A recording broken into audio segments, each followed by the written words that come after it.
Hey, Ethan. Congratulations. What a time period for you. Happy birthday to you. And welcome to manhood. All right. I just have a couple things I want to share and just tell you how much I love you and how excited I am for you as this new journey begins. My beloved Robert Ethan Watkins. Shannon and I sat down at breakfast at a restaurant. We were on vacation, or so was our thought, as money was not a lot in those days.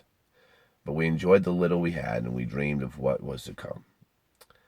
I had a vision impregnated within me as Shannon was pregnant with you in about her fourth month. Bubbling over, I felt like Elizabeth with John leaping inside of her. The same sense every time I get a new vision from the Lord within me. I couldn't wait to tell her of what the Lord has spoken to my heart. The vision shown of my offspring that was to come, not just of you, but also of my other children, each called by their name that the Lord has spoken in the heavenlies to my personal soul. Shannon and I had come that morning to look up names in this little rinky-dink of a restaurant that our budget could only afford with our handy-dandy name book. You see, I already knew your name within me. I just didn't know it in English yet. We sat down and began to eat. We both agreed that you would follow in the tradition that my parents set within me. We would name you Robert first, as had my dad had chosen to give me his name. So we chose to give you my first name. Traditionally, this is a signet showing that you were kin to us. A call from within me saying that you were mine and I was yours, and we were never to be separated. That name, Robert, also has its own importance in its meaning.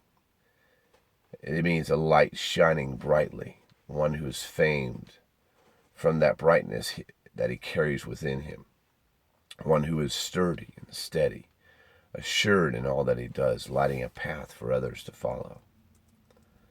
But that wasn't the name the Lord whispered in my ears and shouted through the gallows of heaven.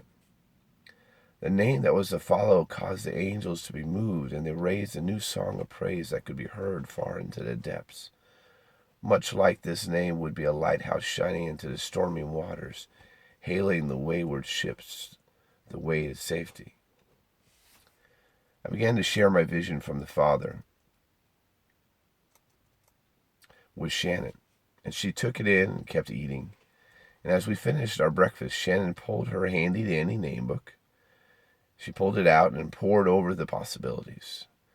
We both agreed that your name had to be a biblical name, a name that was unique and distinct, and a name that spoke well of you. And then for me, it had to fit the anticipation, the urgency of the description my father had preset within me before this moment. Shannon, so down to earth, sturdy as she perused over her consideration, and there was ethereal Dad, dreaming of what his son would be. We looked through a few names. Some were good, but none set in as the right one. Shannon narrowed her list as I furiously looked for the right one. She mentioned a few names and their meanings, and I scoffed at some of the notions. And then she said quietly, "What about Ethan?"